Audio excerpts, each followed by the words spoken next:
इसे स्वीकार कर लेगी। उपन्यास में जुर्कान का देवताओं से एक संबंध था। हालांकि वह एक साधारण व्यक्ति था, लेकिन जिस एक आत्मा को वह नियंत्रित कर सकता था वह एक कंगन में बंद जल आत्मा थी। निगारक हो या से अवीर थे उसे देखकर बहुत डरी हुई थी। युवा राजकुमार ने कहा कि उनकी महारानी ने इसे उपहार के रूप में देने के लिए कहा था और उसने इसे बस प्राप्तकर्ता को सौंप दिया। लड़की को यह सब बहुत अजीब लगा, क्योंकि उपन्यास की कहानी के अनुसार कुछ वर्षों में यह कंगन वायलेट के हाथों में आ जाएगा और फिर अपनी जादुई जैविक शक्तियों को मुक्त करेगा। आंतरिक रूप से रिलीज किया गया था, लेकिन ऑब्जेक्ट्स में बंद आत्माएं बस जागती नहीं है।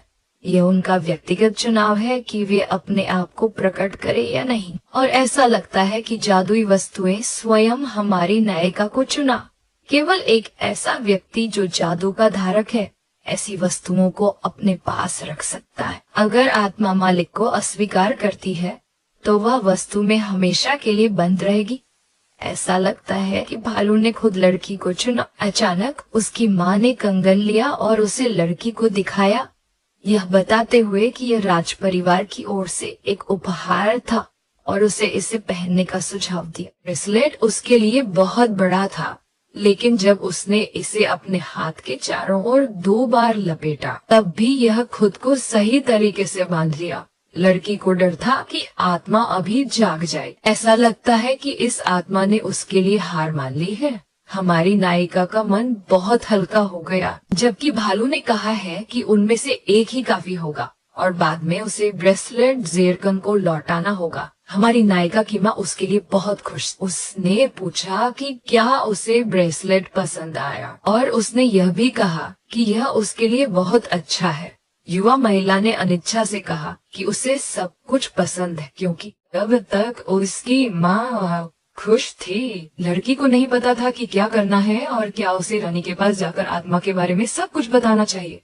क्योंकि यह सब एक खुशहाल अंत के लिए। जैसे ही ताज का उत्तराधिकारी मुस्कुराया, उसने पूरे कमरे को रोशन कर दिया। वह विश्वसनीय रूप से सुंदर था। उसके चारों ओर के बच्चों ने उसकी राय मांगी कि क्या उसे रफीना से शादी करनी चाहिए और वह इसके खिलाफ नहीं था। यह सब सुनकर लड़की बहुत उदास नजर आई। ज़ेरकॉन को देखते हुए उसे उसकी अकेलापन महसूस हुआ। ऐसा लग रहा था मानो उसे पहले से ही पता था कि उसके भविष्य में क्या होगा। वह अब दिल से हंस रहा है और कुछ समय मेगा दिखी आना वटा शो वह लगभग पूरी तरह से पागल हो जाएगा, उसके लिए काम करेगा और एक बार ऐसा हो गया तो उसके पास कोई चिंता नहीं होगी। मेदवेडे ने लड़की को गले लगाया और कहा कि उसने उसे बेकार में नहीं चुना और सुझाव दिया कि वह ज़ेरकॉन का दिल जीतने के बारे में बेहतर सोचे। रूफीना खा रही थी और सिंहासन के उत्तराधिकारी के परिवार के बारे में सोच रही थी। वह उसके रिश्तेदारों के बारे में और जानने के लिए उत्सुक थी, राजा के बारे में, रानी और छोटे भाई। यही लोग ज़ेरकॉन की पागलपन का कारण बनेंगे। अलेक्जेंडर ने कहा नहीं है। हालांकि यह अच्छा नहीं हो सकता। भालू ने शैतानी मुस्कान के साथ कहा कि यह उनके फायदे के लिए है, क्योंकि तब उसके करीब जाना बहुत आसान होगा। उसने उसे याद करने के लिए कहा कि एड्रियान ने उसके लिए कितनी बेवकूफी की थी और कि उसे भी उसी बेवकूफी के साथ, दर्पण के साथ ऐसा ही करना चाहिए ताकि वह इसे उतनी ही सावधानी से रखे। अगर यह तरीका काम करता है तो वह ड्यूरकान और वॉर्डेलेटा की सगाई को रोक सकेगी। मुख्य सवाल यह है कि राजगद्दी के उत्तराधिकारी का दिल जीतने के लिए क्या चाहिए। भालू ने हंसते हुए कहा और लड़की से चिंता न करने को कहा, क्योंकि उसके पास था। Remember how stupid Adrian had acted because of her, and that she should do the same stupid thing with the mirror, so that you guarded just as January said. If this method works, you will be able to go. Stop the engagement of Durkan and Violetta. The main question is what it takes to win the heart of the heir to the throne. The Lavedan told the girl not to worry because he had it. उसने केवल अपनी सारी इच्छा शक्ति इकट्ठा की और लड़के से मिलने आई, लेकिन लड़का कहीं नजर नहीं आया। नौकर ने कहा कि वह पुस्तकालय गया है। वह रेंडल से भी बहुत आनंदित थी, जो हर जगह उसके साथ रहता था। लड़की बहुत गुस्से में आ गई और अचानक उसे खिड़की की ओट पर बैठे देखा, हाथ में किसी किताब की तरह पकड़े हुए।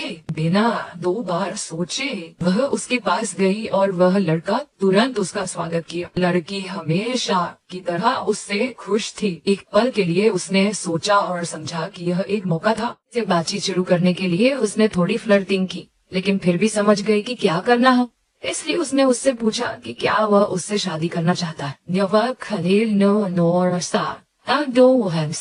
हालांकि लड़की परेशान नहीं हुई और जब मुश्किल थी तब भी मजबूत बनी रही। उसे विश्वास था कि उन्हें हर बार मिलने पर उसे प्रपोज करना चाहिए। अचानक उसका बड़ा भाई और वायोलेटा ने उन्हें पुस्तकालय में पकड़ लिया। जिरकोन ने एड्रियन का मजाक बनाने का निर्णय लिया और उत्तर दिया कि वह रफीना का पति बनने के लिए तैयार है। उसने एड्रियन की ओर देखा और सोचा कि क्या करना चाहिए और क्या उसकी बहन वास्तव में विरासत के वारिस की पत्नी बनेगी। हसन, लेकिन मजाकी लहजा ज्यादा देर तक नहीं रहा। उसने गंभीर होना बंद कर दिया और एड्रियन को देखकर हंसने लगा। लेकिन लड़की नहीं जानती थी कि इस पर कैसे प्रतिक्रिया दे, इसलिए सौदे को खत्म करने के लिए उसने लड़के का हाथ पकड़ा और उसे कल आने के लिए कहा और उसने सहमति दी। उसने उसे धन्यवाद कहा और उसके हाथ को चूमा, क्योंकि शारीरिक संपर्क करीब आने का सबसे अच्छा तरीका है। लड़की योजना पर बनी रही और अचानक उस आत्मा ने, जो उसकी कलाई की कड़ी में थी, जो जिरकिन आया था, जाग गई। एक अज्ञात शक्ति ने कड़ी से बात की। उसने कहा कि वह इस क्षण का इंतजार कई वर्षों से कर रहा था।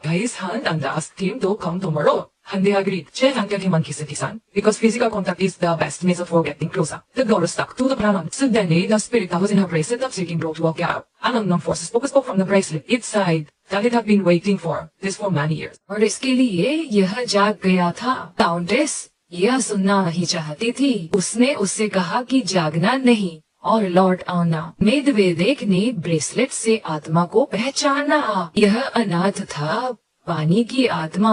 मूल उपन्यास में डिजरकाउन उससे नफरत करता था। हालांकि वह आमतौर पर दयालु और मीठा था, लेकिन उसकी एक नकारात्मक पक्ष था। वह एक बुरा गालियां देने वाला था। उसके मुकाबले डिजरकाउन एक शुद्ध देवदूत है। लड़की यह सारी गालियां सुन नहीं सकी, इसलिए उसने अपने कानों को ढक लिया। भालू ने भी ब्रेसलेट का जवाब देना शुरू कर दिया। नाथ ने भालू को फेंकने के लिए कहा, लेकिन लड़की ने उसे शांत किया और दोनों से चुप रहने का आदेश दिया। अचानक उसे बहुत नींद आने लगी। वह अपने दो माता पिता के बीच आराम से बैठ गई और तुरंत सो गई। विशेष रूप से एक बच्चे के शरीर में रहना बहुत कठिन है, क्योंकि वह जल्दी सोना चाहती है। सेविका सेलिना ने राफीना को देखा और उसने सोचा कि लड़की बेहद प्यारी है और एक मधुमक्खी की जैसी। उसकी दुनिया देखने की नजर थोड़ी अजीब थी, लेकिन उसका वेस्टिडो अभी भी बहुत सुंदर था। उसे एक अजीब शक्ति ने जगाया।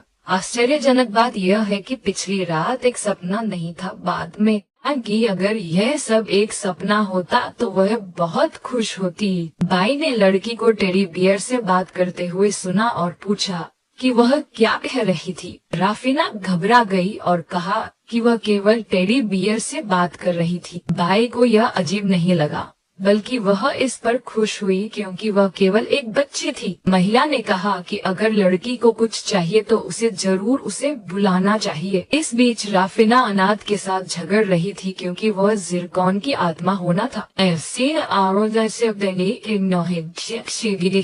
लेकिन उसने कहा कि उसने उसे चुना है और अच्छा व्यवहार करने का वादा किया। नाथ ने उसे दूर ना भगाने की भीख मांगी, लेकिन भालू उसे तोड़ना चाहता था और आत्माएं फिर से झगड़ने लगी। जागो ने अगेंडा सिवाय किया सिंका देव कर बताना था। इसको दोनों को चुप रहने का आदेश दिया। उसने अपने सिर को पकड़ा और नहीं जानती थी कि क्या करे। हालांकि अगर आप इसके बारे में सोचे तो कंगन को बस ऐसे ही नहीं तोड़ा जा सकता और इसके अलावा यह रानी से दिया गया उपहार है, इसलिए इसे फेंका नहीं जा सकता। लड़की ने कंगन से कहा कि वह जितना संभव हो सके चुप रहे। उसने सहमति दी और कहा कि वह उसे पूरी तरह समझता है। अचानक मेड ने देखा कि लड़की एक दिलचस्प बातचीत कर रही थी और उसने भी कुछ बताना चाहा। तैयार किया के लिए यह एक टेडी बियर के लिए एक धनुष था। अगर आप इसे सही तरीके से बांधते हैं तो यह एक बैकपैक बन जाता है और अब वह और अलेक्जेंडर हमेशा एक साथ समय बिता सकेंगे। यहाँ तक कि टेडी बियर को भी यह पसंद आया और इस रूप में लड़की निश्चित रूप से एक बच्चे की तरह दिखती थी। एड्रियन ने रफीना से पूछा कि क्या वह टहलने जाना चाहती है क्योंकि मौसम बहुत अच्छा है। उसने यह भी कहा कि वह एक छोटी सी मक्खी की तरह है, ठीक वैसे ही जैसे नौकरानी। माता पिता ने कहा कि वे काम पर गए हैं और जुड़वा अपने शिक्षकों के साथ क्लास में है, इसलिए आज वे अपने बड़े भाई के साथ पूरे दिन अकेले रहे। यह बहुत शानदार लगता था क्योंकि यह ऐसा था। बीवी जिरकोन का इंतजार कर रही थी और इसके अलावा लड़की ने उसके साथ वायोलेटा के बारे में बात करने के लिए एक चालाक योजना बनाई थी। आंगन में घूमते हुए उसने एड्रियन से पूछा कि क्या उसे लड़की पसंद है, और उसने आराम से उत्तर दिया कि उसे पसंद है, बहुत पसंद है।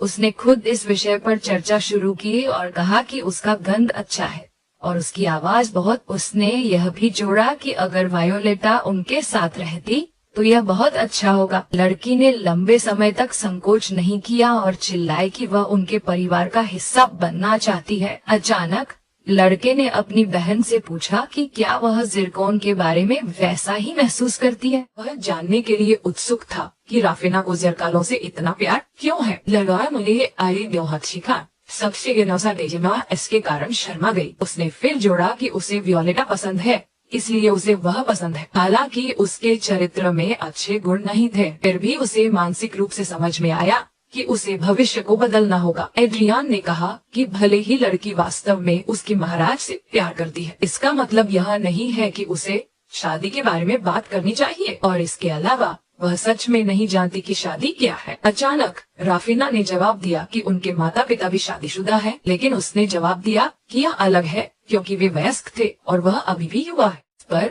लड़की चिल्लाई और कहा कि जैसे ही वह बड़ी होगी वह तुरंत जिरकोन से शादी कर लेगी। रफीना बहुत घबरा गई क्योंकि उसके भाई को समझ में नहीं आ रहा था कि वह यह सब क्यों कर रही है। हालांकि उसे इसके बारे में संभवतः कुछ भी पता नहीं था और वह केवल उसके भले के लिए और पूरे साम्राज्य के भले के लिए अभिनय कर रही थी। लड़की अपने भाई पर चिल्लाने लगी और कहा कि जीवन कठिन है और कभी कभी उसे ऐसे कठिन समस्याएं मिलती है जिन्हें हल करने की जरूरत होती। उसने कहा कि उसे किसी चीज की चिंता करने की जरूरत नहीं है और कि वह निश्चित रूप से उसकी रक्षा करेगी। हालांकि एड्रियन को यह समझ में नहीं आया कि वह क्या कर रही थी। के बारे में बात करते हुए उसे ऐसा लगा कि उसकी बहन उसके साथ होने से बेहतर है एक आईने के साथ। हालांकि जब उसने पहली बार सुना कि उसकी बहन जिरकान से शादी करना चाहती है तो उसे शब्दों में वर्णन करना असंभव था कि वह कैसा महसूस कर रहा। अपने मन में उसने महसूस किया कि रफीना जिरकान को उससे सैकड़ों गुना बेहतर समझती थी। हालांकि शायद इसके बारे में चिंतित होने की कोई जरूरत नहीं थी क्योंकि